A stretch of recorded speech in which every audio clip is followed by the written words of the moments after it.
I'm Logan Crawford, and right now on the Spotlight Network, we're tackling one of humanity's biggest philosophical and theological questions with a terrific author. His name is Frank M Fanella, and he has penned a powerful book. It's called If Only I Were God, One Man's Solution to the Problem of Pain and Suffering. This thought-provoking book explores why an all-loving God would allow suffering, using logic, science, history, and personal stories to seek an answer. If you've ever wrestled with the mystery of pain and the meaning behind it, this is a book, this is a conversation you won't want to miss. We're delighted to have this very talented author join us here today on Spotlight. We thank the team at Good River Print and Media for helping us put him in the spotlight today. And we ask viewers like you to support authors like him by subscribing to our channel and by purchasing his amazing book. The links are below this interview. And be sure to download the Spotlight Network TV app, streaming on Roku, Apple TV, and Amazon Fire TV. Frank, thanks so much for joining us here today on Spotlight. I'm happy to be here with you, Logan. Thank you. Great having you on the show. It's a topic that comes up every time we do a theological discussion on this show. Why would a merciful God allow pain, suffering? Why would he let a child die? Whatever horrible thing you can think of in this world, there is a why would God let that happen? And no matter how much faith you have, it is tested at that moment. And you do question God why he would let that happen. What drove you to explore this concept? Logan, basically, it was just curiosity. I never heard a good answer to this question. Thankfully, I've not really encountered tragedy of that level that would force me into seeking an answer. And I think that was helpful because if I had, I don't know that I could have found the answer I was looking for. But this question comes up with everybody sooner or later, even if it's just a theoretical question. And that's how it presented itself to me, like everybody else at a certain point in time. You just wonder, well, I believe in God, but I can't square it with what I'm seeing in the world all the time. So that's what drove me to thinking about it. And I love mysteries. And this was a mystery I just couldn't find a solution to in the books that I read and the articles that I saw, in the discussions that I heard. No one seemed to have a good answer to it.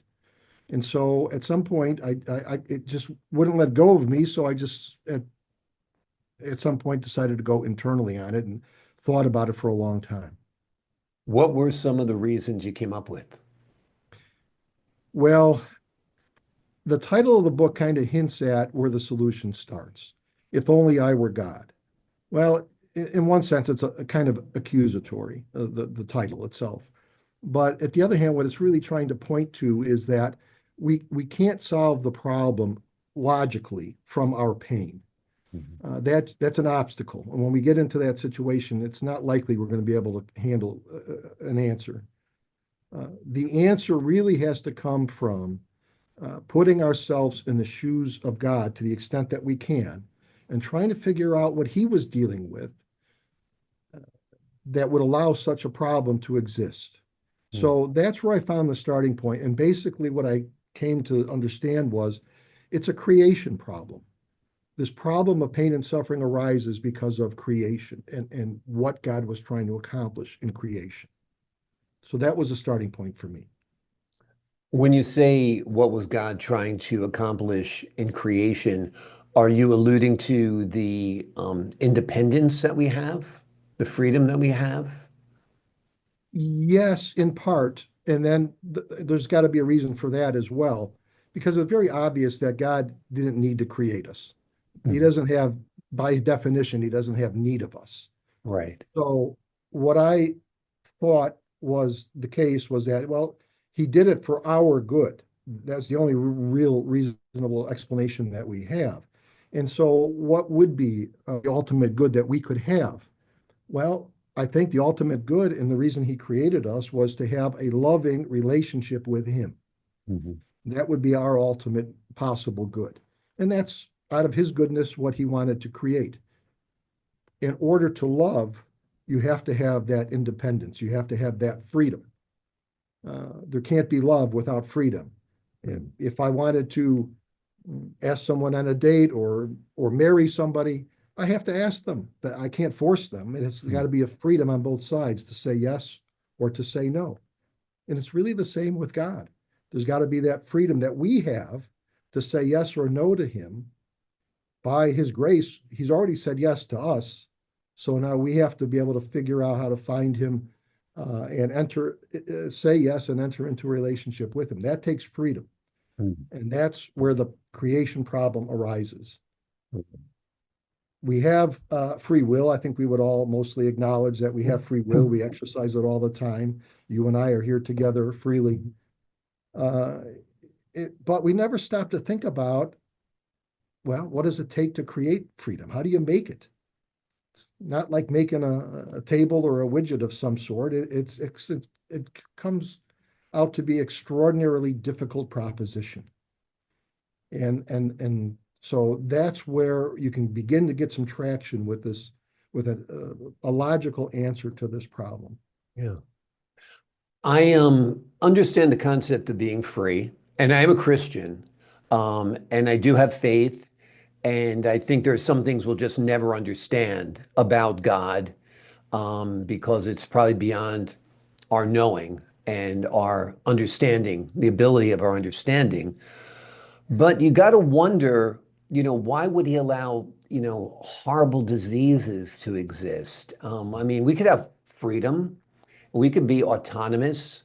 I can understand why you and I might get into a fight and you might get angry and kill me because you have the freedom to do that. But does somebody really have to get a horrible cancer at a young age and go through the pain and the suffering and all that? That's the part where it starts getting tricky and where you have to just, and for my case, I just kind of throw up my hands and say, it's beyond my knowing. What do you say to that? I mean, like I said, I think we could be free without having horrible diseases, right? You would think, and that's where a big part of the mystery I think still remains because it is still hard to understand. But I think you're right. If you throw up your hands and just say, "God, I can't figure this out, but I trust in you," Mhm. well, you're probably far ahead of the game. We're Yeah. we're going into a pretty esoteric exercise here, but Yeah. the question comes up all the time, and it Yeah. really is an obstacle to a lot of people and their faith. So I think it's worth having an answer to the extent that we can. Right. And I agree with you.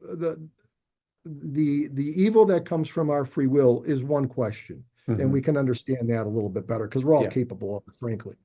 And so I focused in the book about the natural evils, the earthquakes and the floods and the diseases and the tsunamis and the untold numbers of death that occur. And there's terrible stories, and they're in my book. I don't Hmm. shy away from it at all. It's tough. It's very tough to see. And this book probably will bring you to tears at some point. The Mm. stories in there are that sad. Yeah. Um, but what I took from it is I basically, when I tried to understand what this was all about, uh, I looked at his creation. You go outside, you look into the nighttime sky, and what I saw were two prominent features that stuck out to me. One was that this creation that he made, we can't find him in it. There's no proof of God per se. Hmm. We have hints, we have some revelations and so forth, but we can't scientifically know that he's here. I think that was intentional. I think he created us according to science through the Big Bang. I'm willing to accept that. Hmm. So, but it seems to me what that meant was in his creation process, he stepped away from us because he felt like he had to, I believe, for freedom. Hmm. He created us, physics took over, physics rules the day. He's Hmm. outside of it. The other feature I see in the universe is the tremendous abundance that exists within it. We're talking, I mean, a century ago, science believed we had one galaxy in this universe. Hmm. And today, last I saw, 2 trillion galaxies exist in the universe. So that's tremendous abundance of whatever, complexity, beauty, you name it. It's there in much more greater glory than we need. But Hmm. those two features, if you mix them together, separation from God physically Hmm. and abundance, that's what creates free will. When you pour those together, free will just comes pouring out Hmm. because we need, in order to exercise, become who we are and exercise our freedom, we can't have God literally looking over our shoulders every minute. Mm. We couldn't operate freely there. And at the same time, we have to have a story in front of us that inspires our imagination so we can create to the highest extents we're capable of. Mm. Now, it's a long introduction to the bit of the answer here. The separation from God, in my view, is what allows all the natural evil in the world to exist and maintain. Mm. So I think that's where it's coming from. He saw it as necessary and unavoidable. If he was going to create us in freedom, that's what was required. He had to step away. Mm. That's just the beginning, really, of the conversation of this whole problem. Sure. But you know, I can't know that that is the truth, but it has some logic to it. And I think in a way it's depicted in a inverse way in the Garden of Eden. Hmm. And I take the story of Adam and Eve as almost when you can kind of visualize in your mind Adam and Eve in front of the tree of good and evil, taking the apple. To me, that seems like it's almost a protest Hmm. by Adam and Eve. You know, we're in this beautiful place, but we're not free. We're Mm. not free. And so they protest by eating the apple. And God says, okay, now you're free. Right. Go out into the world, but I can't be with you then, Yeah. at least not now. So that's where I think it starts, if that makes sense to you. It does make sense. It does make sense. And it also reminded me of when you're thinking about Adam and Eve, is I believe a serpent is involved, that is the embodiment of the devil. Yeah. So is perhaps this evil that we go through, whether it's pain and suffering or whether it's an earthquake, the works of God or the works of the devil? Yeah, I don't think natural evil is the work of the devil. I think it, and I don't think, and I don't blame God for the natural evil that exists. I think it was unavoidable. I think it's a lot like the question, can God make a rock so big he can't lift it? There are just logical impossibilities. Mhm. And I think the creation of free will seems to me to be of that nature. There's not really a better way to do it, at least from what we can see.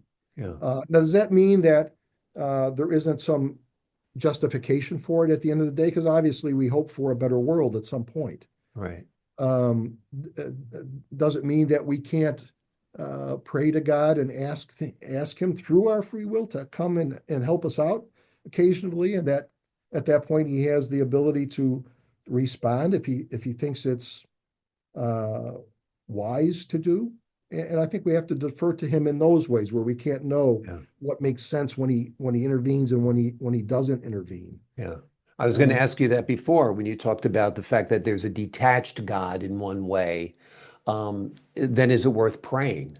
Will God intervene in my case? If you have a sick child, if you have someone you love dying, I mean, I know the first thing everybody does. So everybody's a convert to Christianity or finds their faith once again when they're in a life and death situation and they hit their knees and start praying. And you know, pray with all your heart, all your might, all the faith you can conjure up. And sometimes it seems your prayers are answered, other times they aren't, or maybe it's just serendipity and it was going to go the good way anyway. I mean, like I said, there's a lot we don't know, right? right. But I think that's a great question. And it was one for me, and I address it in one of the chapters of my book. Yeah, if God separated himself from us, how do we get to know him? Right. Well, he allows for that. I mean, in fact, one of the great features of the universe, the abundance, it calls out to us that you know there's got to be something to this God idea because it's so awesome. And so Hmm. he does call out to us, but never in the sense that we can prove he exists, because that would then start to take away from our freedom to act.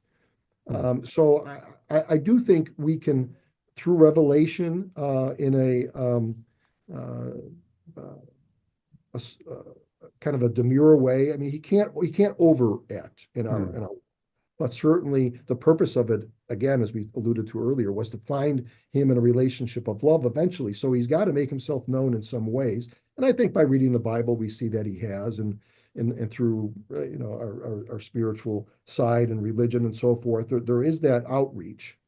And so, yes, can we pray to God? Yeah, that's what free will allows. Certainly, we Mhm. can conceive of a God in our mind. We can take the clues that we're given all the time. We can experience the love from our families and project that further into God. And so, can we join in the religious sphere and the religious organizations and seek God through prayer and through our daily lives? Yeah, I think we can. Mhm. And then, just as we have free will, he has it too, and he can respond in a way that he thinks is wise for him to do, because he always has to judge against the idea, well, if I intervene too much, if I answer all of the prayers, then we're back to this problem of I'm diminishing the freedoms of the people that I have created, and I want these people, all of them, all 8 billion of them, I want them to use their free will to find me and enter into a relationship of love with me. So I have to allow that freedom to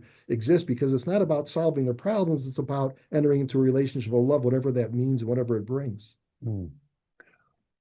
When you talk about praying and intervention, and when you talk about pain and suffering, you have to think about the crucifixion. And certainly Jesus prayed that if the Father thought he could forego this experience, that would be great with him. But, obviously Jesus was brutally murdered. Um, why don't you think God spared him? Why don't you think God eased his suffering? Um, and is that a lesson for us in pain and suffering because Jesus went through such an ordeal? Well, it certainly is a lesson for us. And there's this whole concept called redemptive suffering that I really don't focus on in the book, but I don't mean to ignore it. And it's not something that's very, very valuable and very real. It's just not part of the logical solution to the problem that I was seeking. But I do speak of Jesus in the book. I do speak of the crucifixion in the book. And it's really the way I approach it from a logical point of view is, well, God has asked us to take on this suffering for a good cause, a cause of love. And he can't answer all of our prayers. So what can he really do? Well, unbelievably, he joined us in the suffering. Hmm. Instead of taking it away, he joined us. Yeah. So he's there with us in all of the suffering. And I don't know what more he could have been done, and none of us would have thought of it ahead of time. But it seems like a remarkable thing, and again calls us to his love and his main goal in calling us to love. And if he can't solve all our problems, well, he surely knows how to join us in them, and he Hmm. showed that in the most extreme way possible when he came here in an impoverished world, lived with all of our poverty for the 33 years that he lived on Mhm. earth, and then, suffered all the slings and arrows and the physical torture, and he died. Well, Yeah. okay, Lord, to that emotional degree, I thank you for being with us, and I can understand that, even Yeah. if I can't understand from just that picture why you allowed it in the first place. I think those are separate questions, but they're both great and beautiful questions. Yeah. Yeah. The torture, the betrayal. I mean, he went through every evil that a person can endure, really, when you think about it, Absolutely. you know. Absolutely. Yeah. For like you What, said, growing up in poverty to being betrayed by his friends to being, crucified in public, being hung between thieves. Um, it doesn't get any worse than that. Tell me a little bit about your background. Have you always had an interest in theology? Is research part of your work? Tell us a little bit about that. so my background, as per the book would go, is yes, I was raised a Catholic. Mhm. I've always been a strong participant in Catholicism. I enjoy their theology very much. I think it's really their greatest treasure. So I've always been interested. I thought for the most part they've had it right, but I will say they don't really, they don't have an answer along the lines that I'm talking about in this book. So yeah, I was always drawn towards uh, the idea of God and Jesus and religion and how it's practiced and the sacraments and the mysteries there. And some of those Mhm. mysteries are far greater than the one that we're talking about today. So I grew up that way. I went to a Catholic school through grade school. I went to a public high school. I went to Marquette University, a Jesuit college for Mhm. undergrad, and back to a secular University of Illinois for law school. So that's my background. I do a lot of reading, I always have. I know how to research. I'm curious about things, and the things that I'm really curious about, I'd like to know as much as I can Yeah. about them. Yeah. And so when I did this book, I really did try to research what I could.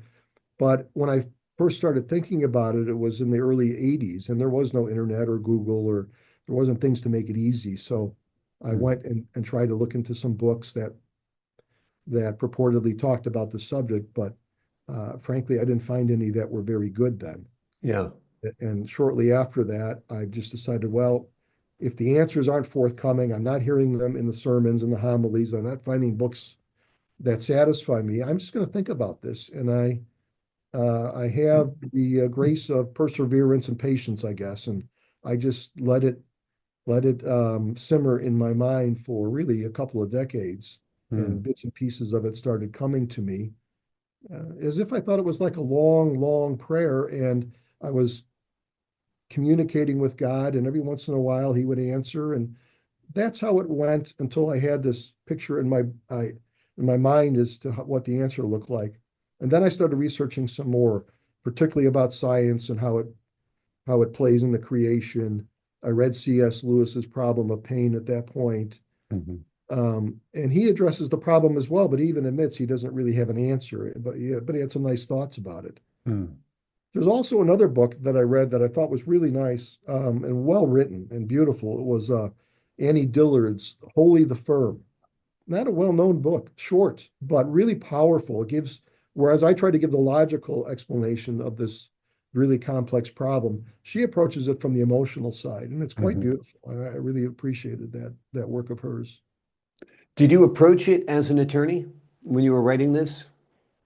Well, I suppose yes, in some ways. It's not really, it wasn't my intent, but my intent was to approach it logically because I think it's Right. a logical question. Yep. And and that's what we do as attorneys. So there's some overlap there, I think. Yeah. Yeah. Uh, I mean, when it comes to attorneys, they deal with both fact and opinion and precedent. And so that was pretty much what you had to deal with, whether somebody would stipulate that there is a God. yeah. And then I just think it's an interesting framework to look at why we're allowed to suffer through the lens of not only a theologian, which you are in part, having been educated in Catholic schools like I have been too, but also as an attorney, right? Yes, it's an argument for sure. Yeah. And I like the way you phrased it as a stipulation that Right. God exists because there is no question, there is no problem if there is no God. So Right. we have to stipulate that he Yeah, exists, otherwise the exactly. problem goes away. So we start with that stipulation. But Right. yeah, we question and we try to raise objections, and we try to then create an argument out of what Yeah, that we have. Absolutely. exactly. Exactly. Very, very interesting. You incorporate science, history, personal stories. Tell us how you use these elements to further your case. Yes. Oh, yes. Yeah. Well, the creation problem itself calls for an analysis of what science tells us about creation. And as I said before, I think God had a great complex difficulty in creating beings of free will, and I call it a creation problem. So I wanted to look as much as I could at creation to see what science was telling us about creation, and what that then told me about maybe what God was after, or how he went about it. And so that's where the Big Bang comes into play. Hmm. And then there's other things you could look at as well, because at some point in the history of science, particularly under Newton, you know, the thought of the day was, well, the universe was created in this very mechanical way, and we can figure it all out. Hmm. Okay, and that worked well because Newton had a lot of answers for us. But then eventually, when we get to Einstein's time, we find out that there are problems with what Newton laid out. And eventually, through the theory of relativity and other things, we began to realize that there's a microscopic level of the universe that acts a lot more randomly Mm. the mechanistic, predictable world of Newton. And so, Right. what does randomness tell us? Yeah. Well, I think God utilized that randomness to allow us to maintain our freedom. Yeah. So it was telling me that, well, God doesn't determine every action that we have. That's not even how science was constructed. And so there's that aspect of it through the science. Yeah. Then there's so many personal stories that you can get into, and they continue to come at us all the Mm. time, and you're aware of them as well as Yeah. anybody. I was just in Arizona 2 weeks ago, and there was a story in the news there about how a young man in his 40s was driving his car with his two daughters early in the morning, maybe bringing them to work or Mm. whatever. And this other man in a stolen car driving the wrong way on the highway crashes into them. He killed himself, the man who stole the car, but he killed his father and one of the children. The other one's in the hospital. Well, this father, it's by the name of Troy Garland, had nine children Mm. and a beautiful wife. All reports were he's a beautiful family man, Yeah. great guy. And you just can't. These stories are all the time. We hear them in the news all the time, and Right. we just have to kind of shrug our shoulders and wonder what is going on. And it's sad to see. And for whatever reason, God didn't spare that from happening. Right. And so we have to address it a lot, and it's Yeah. it's ever present. Yeah. Um, It's interesting. You brought up the Big Bang Theory before. Even with the Big Bang Theory, there's an element of faith there. You have to accept the premise. I mean, what was there before the Big Bang? yeah, Where did this matter come from? I actually had a discussion with ChatGPT recently about this. And I asked ChatGPT first, explain the Big Bang Theory to me, tell me what was before it. It couldn't. It said, that's just an unanswerable question. Then I asked about creationism, and it explained it. And I said, well, if they're both theories, isn't creationism as logical as the Big Bang Theory? And it said, yes, absolutely. They're just theories, and not one has been proven to be more true than the other. And then you can believe a compilation, like you believe and I believe, that it was some kind of Big Bang Theory, but with the creation of God behind it, you know?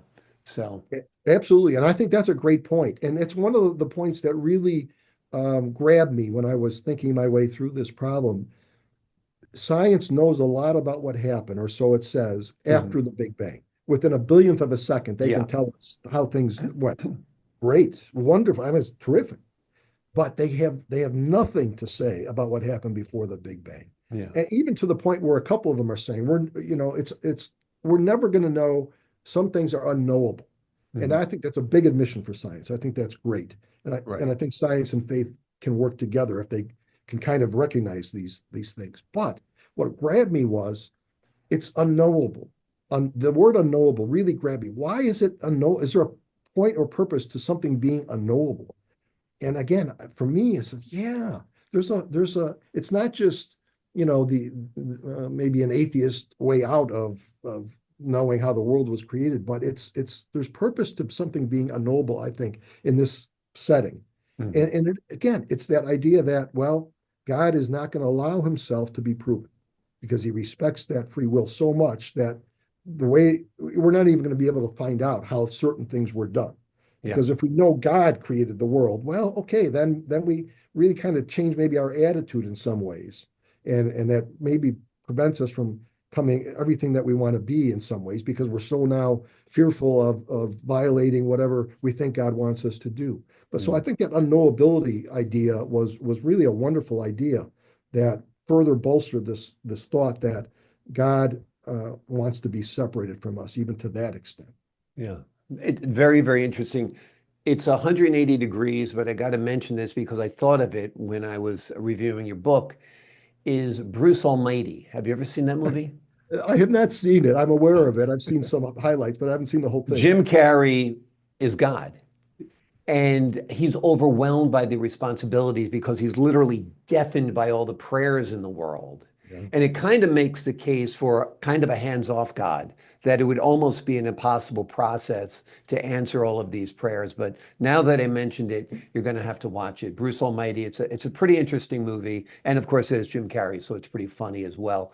Before we leave you today, let me ask you, what do you hope the bottom line takeaway for readers of this book will be? What I'm searching for is to allow people to have some understanding of what God was about when He created us, so that we have a chance to withstand these tragedies as they come. That little bit of understanding will help us a lot, I think, instead of trying to figure this all out when we're underwater in a way. Yeah. And what I'm trying to do is get people to understand God a little bit better, and us ourselves a little bit better, so that we can have a better chance of connecting with each other. It's really a beautiful story when you get to the end of it, which you wouldn't expect from where it starts. It's a beautiful love story between us and God, but we have to understand God a little better, and we have to understand ourselves a little better to make it happen. Wonderful. Great goals, great points. The name of the book is If Only I Were God, One Man's Solution to the Problem of Pain and Suffering. This thought-provoking book explores why an all-loving God would allow suffering, and he uses logic, science, history, and personal stories to seek an answer. If you've ever wrestled with the mystery of pain and suffering and why good things happen to bad people and the meaning behind it all, this is a book you won't want to miss. Frank, thank you so much for joining me here today on Spotlight. Thank you very much, Logan. I appreciate your time, sir. To the folks at home, I'm Logan Crawford, thanking you for your time this time. Until next time on Spotlight.